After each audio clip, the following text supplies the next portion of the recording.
ఈ ఆలయం విష్ణువు నిద్రించే ప్రదేశం. నరనారాయణులు ఆశ్రమ జీవితం గడిపిన పుణ్యస్థలం. ఈ క్షేత్రంతో సమానమైన క్షేత్రం ముల్లోకాల్లోనూ లేదని శివుడు కుమారస్వామికి వివరించాడు.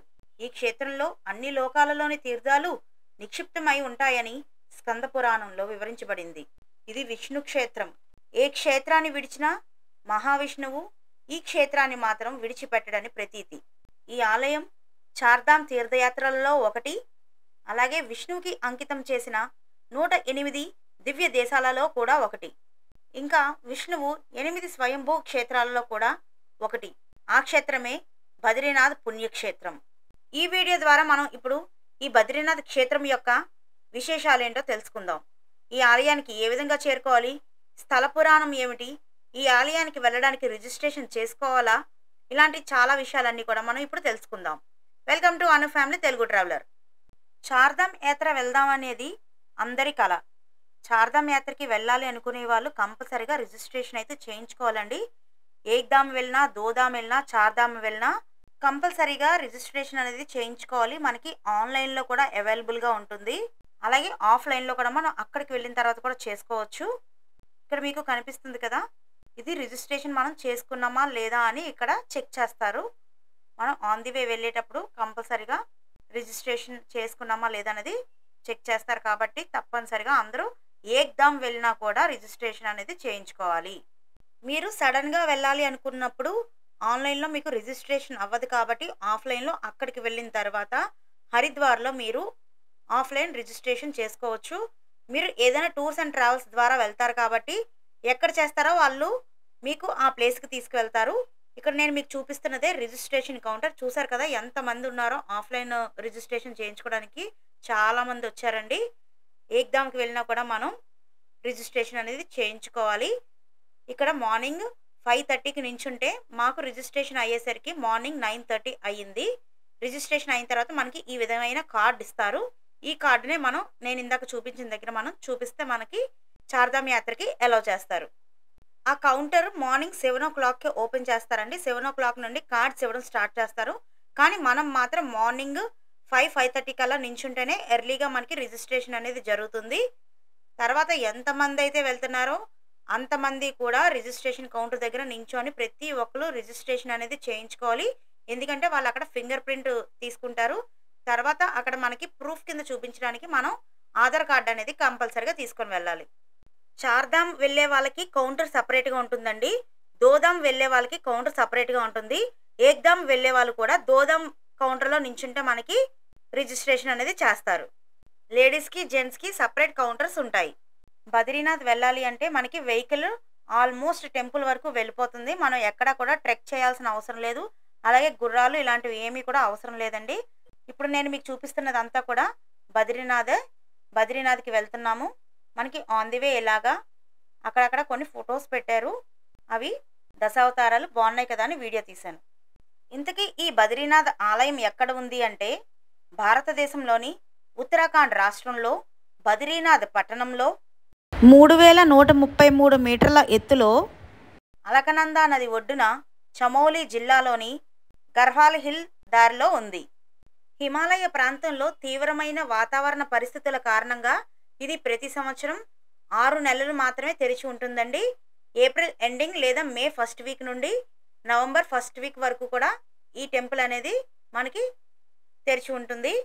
మిగిలిన 6 నెలలు కూడా మొత్తం మంచుతో కప్పబడి ఉంటుంది.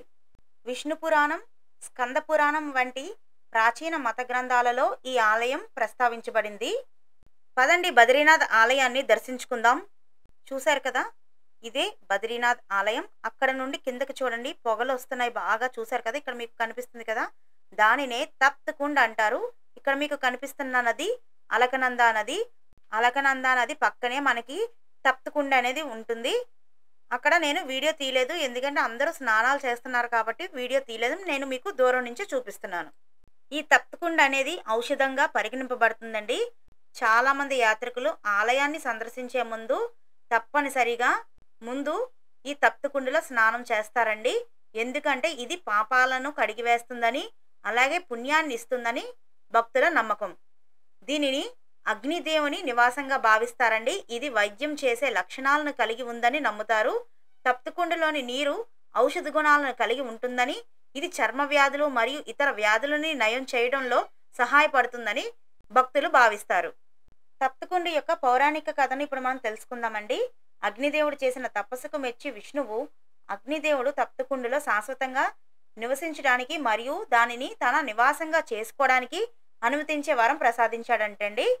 కాబట్టి నేటికి అగ్నిదేవుడు తప్తకుండలో నివసిస్తుంటాడని మరియు ఆ వేడి నీటి తీర్థం విడుదల చేస్తాడని ప్రజలు నమ్ముతారు. మరొక పురాణ కథనం ప్రకారం విష్ణువు నరనారాయణుని రూపంలో తపస్సు చేసిన ప్రదేశం కూడా ఇదేనంటండి. హిందూ పురాణాల ప్రకారం గంగా నది శ్రీమన్నారాయణుడి దివ్య పాదాల నుండి ఉద్భవించిన తర్వాత శివుని భయంకరమైన తాళాల నుండి ఉద్భవించినందున తప్తకుండ నీరు వేడిగా ఉంటుందని చెబుతారు. ఇక్కడ చూడండి, పొగలు కనిపిస్తున్నాయి కదా, అదే తప్తకుండలో ఉన్న వేడి నీటి నుంచి వస్తున్న పొగలు. చూశారు కదా, ఈ ఆలయ నిర్మాణ శైలి ఏ విధంగా ఉందో బుద్ధుల నిర్మాణ శైలిలో ఉంటుంది. ఆలయం అయితే చాలా బాగుంటుందండి. టెంపుల్ ఆర్కిటెక్చర్ చాలా బాగుంది. నైట్ టైం వ్యూ నేను మీకు చూపిస్తున్నది. ఈ లైటింగ్లో టెంపుల్ చాలా బాగుంది. పురాణ కథనాల ప్రకారం ఆదిశంకరాచార్యులు అలకనందా నదీ తీరంలో లభించిన శాలిగ్రామ శిల్పాన్ని తప్తకుండ వేడి నీటి చలమ సమీపంలో ప్రతిష్ఠించి అక్కడ ఓ గుడిని నిర్మించారంట. 16వ శతాబ్దంలో గర్వాల రాజు తిరిగి బద్రీనాథ్ విగ్రహాన్ని ప్రస్తుత ప్రదేశంలో ప్రతిష్ఠించి ఆలయాన్ని నిర్మించారంట. ఆ బద్రీనాథుని దర్శనం అయిన తర్వాత మనకి బయటికి వచ్చిన తర్వాత ఆదిశంకరాచార్యుల వారి ఉపాలయం ఉంటుంది. చూడండి, చూపిస్తున్నాను. మీరు అక్కడికి వెళ్ళిన తర్వాత తప్పకుండా దర్శించుకోండి. మనకి ఆలయంలో దైవ దర్శనం అయిన తర్వాత గోపురాన్ని తప్పకుండా దర్శించుకోవాలంట. మీకు గోపురాన్ని చూపించాను, ఒకసారి దర్శించుకోండి. ఈ ఆలయం ఎత్తు గోపురంతో కలిపి చూస్తే 50 అడుగులు ఉంటుందంట. ఆలయం పైకప్పు అంతా కూడా బంగారు రేకులతో తాపడం చేయబడింది. ఆలయంలో దర్శనం అయ్యి బయటికి వచ్చిన తర్వాత అక్కడ ఉన్న ఉప ఆలయాలన్నీ ఇప్పుడు నేను మీకు చూపిస్తున్నాను. వాటన్నిటినీ దర్శనం చేసుకుంటూ నేను చెప్పేది వినండి. శివుడు అర్జునుడితో మాట్లాడుతూ, పూర్వజన్మలో బద్రికా ఆశ్రమంలో నువ్వు నరుడిగాను, శ్రీకృష్ణుడు నారాయణుడుగాను చాలా సంవత్సరాలు తపస్సు చేస్తూ జీవించారని మహాభారతంలో చెప్పినట్లు ఇక్కడ స్థల పురాణం చెబుతుంది. అలాగే గంగానది భూలోకవాసులను ఉద్ధరించేందుకు భూమికి దిగివచ్చే సమయంలో శక్తివంతమైన గంగా ప్రవాహాన్ని భూమి భరించటం కష్టం కాబట్టి 12 భాగాలుగా చీలిందని, అందులో అలకనందా నది ఒకటని, తర్వాత కాలంతో అది విష్ణుమూర్తి నివాసమైనట్లు పురాణాలు చెబుతున్నాయి. 16వ శతాబ్దంలో గర్వాల రాజుచే విస్తరించబడిన బద్రీనాథ్ ఆలయం 1803లో హిమాలయ పర్వతాలలో సంభవించిన భూకంపంలో శిథిలం కావడంతో జైపూర్ రాజుచే తిరిగి పునర్నిర్మాణం జరిగింది. ఈ ఆలయానికి బద్రీనాథ్ ఆలయం అని పేరు ఎందుకు వచ్చిందో ఇప్పుడు తెలుసుకుందాం. మహాలక్ష్మి రేగు చెట్టుగా, బద్రి అంటే రేగుపండు, నాద అంటే దేవుడు అని అర్థం. ఈ ప్రాంతంలో రేగుపండ్లు విస్తారంగా ఉండటం వల్ల ఇక్కడ వెలసిన దేవుడికి బద్రీనాథుడు అని పేరు వచ్చింది అని స్థానికులు చెబుతుంటారు. అయితే లక్ష్మీదేవి విష్ణుమూర్తి దీర్ఘకాల శీతాకాల శోషణ తీర్చేందుకు రేగు చెట్టు రూపంలో దాల్చినట్టుగా పురాణాలు చెబుతున్నాయి. అందుకే ఈ ఆలయానికి బద్రీనాథ్ అని పేరు వచ్చింది. ఇప్పుడు స్థల పురాణం తెలుసుకుందాం.